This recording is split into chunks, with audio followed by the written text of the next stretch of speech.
Hi everyone, welcome to my YouTube channel. మనమందరం ముందుగా బ్రహ్మ, విష్ణు, మహేశ్వర్ల గురించి తెలుసుకోవాలి. బ్రహ్మ ఒక జీవాన్ని సృష్టిస్తాడు, విష్ణు ఆ జీవాన్ని రక్షించేది, శివుడు ఆ జీవాన్ని శిక్షించేది.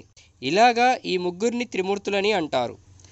సృష్టి ఆది నుంచి అంతం వరకు నడిపిస్తూ ఉంటారు.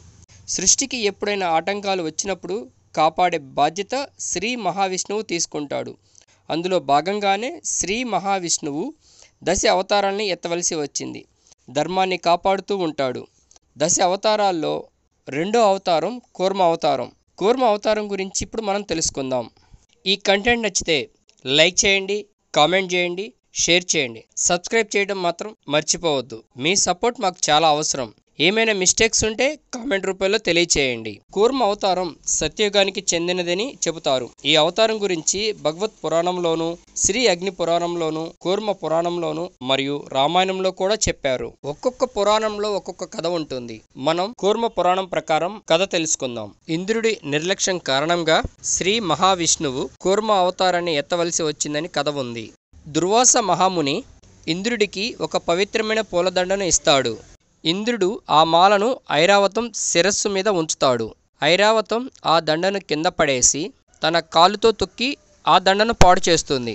ఇది చూసిన దుర్వాసముని ఆగ్రహించి దేవతలందరూ తమ శక్తిని కోల్పోవాలని ఇంద్రుడిని శపిస్తాడు. దేవతలు వెంటనే తమ శక్తిని కోల్పోతారు. ఇది తెలుసుకున్న రాక్షసులు దేవతలను ఇబ్బందులు పెట్టి వారిని స్వర్గం నుంచి బయటికి తరిమి కొడతారు. అప్పుడు వెంటనే దేవతలు శ్రీ మహావిష్ణువు దగ్గరకు వచ్చి జరిగిన విషయం చెప్పి వేడుకుంటారు.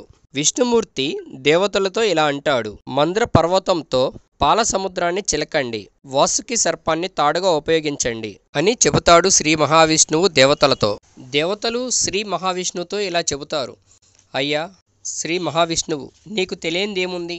మాకు శక్తులన్నీ కోల్పోయాం, మరి మాకు ఎలా అని అడుగుతారు. అప్పుడు శ్రీ మహావిష్ణువు ఇలా సలహా ఇస్తాడు: మీరు రాక్షసుల సహాయం తీసుకోండి, రాక్షసులకు కూడా అమృతం ఇస్తానని అబద్ధం చెప్పండి అని అంటాడు.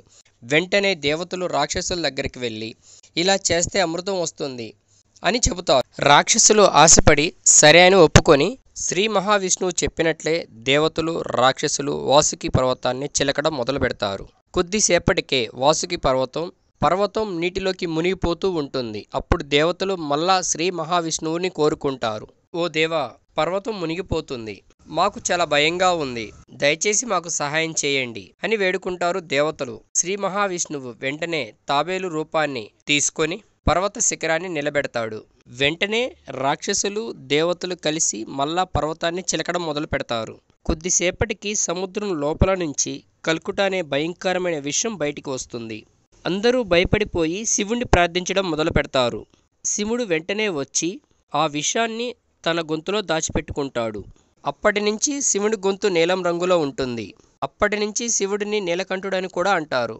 తరువాత వరుణి దేవత, సురా దేవత, పారిజాత చెట్టు, కౌస్తవరత్నం, ఆవు, గుర్రం, ఇంకా కొందరు అప్సరసలు సముద్రం నుంచి ఉద్భవిస్తారు. చివరగా ధన్వంతరి తన చేతుల్లో అమృత గిన్నెను తీసుకొని ఉద్భవిస్తాడు. రాక్షసులు వెంటనే ఆ అమృతాన్ని తీసుకొని తమ రాజ్యానికి బయలుదేరుతూ ఉంటారు. అప్పుడు శ్రీ మహావిష్ణువు మోహిని అవతారంలో వచ్చి రాక్షసులకి కనిపిస్తాడు. రాక్షసులు ఆ మోహిని అందానికి ముగ్ధులై అమృతాన్ని పంచిపెట్టండి అని అంటారు రాక్షసులు మోహినిని. అప్పుడు మోహిని రాక్షసుల్ని ఏమార్చి అమృతం అంతా దేవతలకి పంచిపెడుతుంది. ఈ విధంగా దేవతలకు అమృతాన్ని పంచి దేవతలు శక్తి పెంచేలాగా చేస్తాడు.